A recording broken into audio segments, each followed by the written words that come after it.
may not actually realize that fashion is one of the major culprits behind the declination of Earth's health. Perhaps the most significant impact of fast fashion culture is that it worsens the landfill problem. Clothes under the effect of fast fashion is usually of low quality. It is comparatively easier to torn the clothes that is bought in large retail stores like H&M and Zara than other brands. Since clothes are updated frequently, the replacement rate for the clothes increased exponentially when the consumers tried to catch up the trend. Every year, there is more than 15 million tons of used textile waste is generated in the United States, and the amount has doubled over the last 20 years. Clothing. On average, nationally, it costs cities $45 per ton to dispose of old clothing.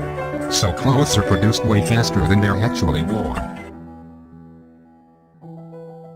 But it is not only about producing a large amount of clothes. The crucial point lies after the disposal of the clothes. Many of the materials that we wear are actually not environmental friendly.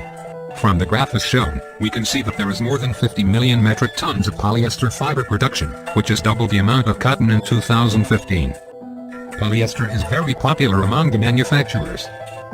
Its high adaptability allows it to be modified to different shape and tweaked to improve the performance for professionals like athletic sportswear.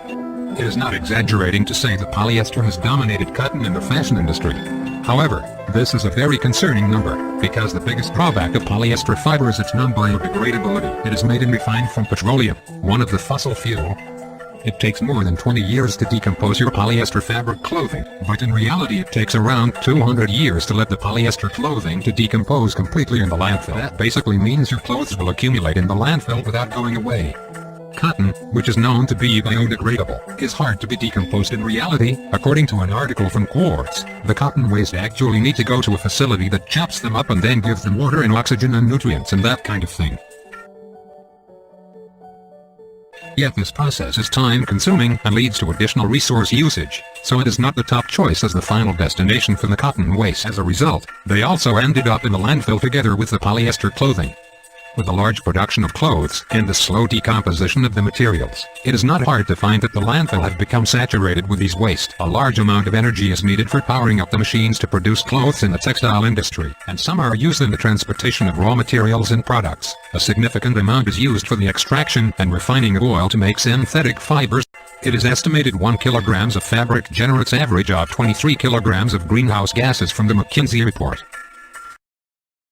With the fossil fuels for polymer production taken into account, the emissions of CO2 for polyester in clothing reached a whopping 282 billion kilograms in 2015. Which is in fact nearly 3 times higher than those for cotton, at 98 billion kilograms. In 2011, the purchase and use of clothing leads to the release of over 850 million tons of CO2 per year, which is around 3% of global production CO2 emissions. In 2015, the apparel industry emits around 14 million metric tons of CO2, consuming 131 billion cubic meters of water and occupying 38 million hectares of land use. A less commonly known resource consumer will be cotton. While it is biodegradable, it is quite water demanding. According to WWF, in order to produce 1 kilogram of cotton, it requires more than 20,000 liters of water. This is only enough to make a pair of jeans and a t-shirt. And the same amount of cotton production emits more than 7 pounds of CO2, which is to address the problem, new fabric should be proposed. We are here to introduce new fabric. Milk fiber mixed bamboo cellulose. Reasons of using milk fiber is as follows. The foremost, it is biodegradable and eco-friendly. Abandoned milk fiber clothes can be break down by proteolysis using an enzyme called protease. Unlike cotton, which require large amount of water in degradation process, proteolysis only involve the use of enzyme and small amount of water as medium.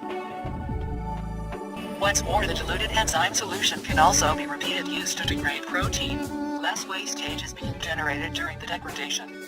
Moreover, different from another most commonly used fiber, polyester, which require long period of time to degrade, milk fiber is instantly converted into soluble harmless amino acid, and thus reducing space occupied in landfill. It can therefore solve the problem of saturation of landfill. Secondly, the process of making protein fiber does not consume too much energy as the other fabric production. For example, other fabric like polyester is dyed at 100-140 degrees Celsius. It consumes a lot of energy in supplying heat. But for milk fiber, it can be dyed easily even in normal temperature. Using less energy, Producing protein fiber can also reduce CO2 emission in generating electricity. This helps saving energy in massive production of clothes. Thirdly, it is abundant. According to Wall Street Journal, farmers in the U.S. are pouring out 43 billions of gallons of excess milk and cheese. These products are rich in protein which can be converted into useful fabric. Enough supply allows using protein in large-scale production of clothes, in other words, fulfilling overwhelming demand due to fast fashion phenomenon. Meanwhile, since abundant milk products are used, this can also tackle the problem of food waste. Last but not least, milk protein possesses stable physical state which allow it to go through industrial process. 82% of milk protein is casein which has high thermal ability. The caseins in milk form complexes called micelles that are dispersed in the water phase of milk. The different casein micelles held together by calcium phosphate bridges on the inside, surrounded by a layer of 6 casein which helps to stabilize the micelle in solution. This make casein has a stable structure. It can be boiled, cooled, dried and reconstituted without adverse effects like naturation. Then MENA can go through hot industrial process. To make protein fiber, milk collected is first dehydrated to get the casein protein. Secondly, casein is dissolved in diluted alkaline. The next step is to pump the filtered casein solution by spinneret, then immersed in water that contains an acid. The acid neutralizes the alkali used to dissolve the casein. The small, continuous fibers are then stretched, treated in various solutions, and collected by the spinning machinery. The tensile strength of the yarn is enhanced by stretching the fiber while it is being towned with aluminum salts and formaldehyde. The action of the hardening baths can be accelerated by heating, and the fiber can then be stretched much more than at low temperatures. The product of milk fiber has similar appearance as wool. It is smoother comparing to wool. It is light, soft, comfortable, resistant to fungus, good moisture absorption and conduction.